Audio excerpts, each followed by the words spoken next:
Trois événements qui se sont passés la semaine dernière. Le décès horrible et le viol de la petite Liana. J'adresse mes pensées de soutien à tous ses proches et à toute sa famille. Une honte sur la réaction du président de la République, du ministre de l'Intérieur et surtout du ministre de la Justice, M. Darmanin, qui a été ministre du Budget, qui a été ministre de l'Intérieur et qui est maintenant ministre de la Justice.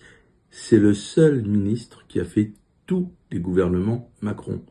Donc, avoir coupé, je dirais, les moyens de la police judiciaire, avoir mis le bazar, ne pas avoir donné les moyens à la psychiatrie, et j'en passe, et venir dire que c'est la faute d'une magistrate, franchement, c'est honteux.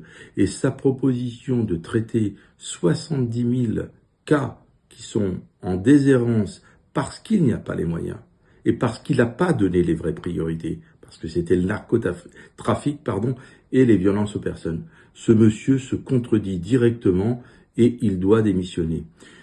Ensuite, j'aimerais vous parler de ce que font les groupes d'extrême droite, puisqu'ils se lâchent complètement, et dans les communes où les maires sont élus, puisqu'ils suppriment les moyens à la LDH, ils suppriment les moyens aux syndicats, mais aussi quand ils font des réunions publiques. Par exemple, il y avait les Nuits Blanches dans le 10e arrondissement de Paris, et il y a une élue qui a été frappée par des groupes d'extrême droite, tout comme en Charente. Il y avait une réunion publique dans le sud de Charente, et le président de la Ligue des droits de l'homme de Charente et aussi un élu aussi ont été frappés. Donc quelque part, voilà, leur vrai visage c'est celui-là. Ils ont beau avoir un costard et une cravate, ils ne valent pas mieux que les idées que portent leurs prédécesseurs. Ces gens-là sont vraiment des vrais dangers. Et enfin, une note un peu plus, je dirais, festive.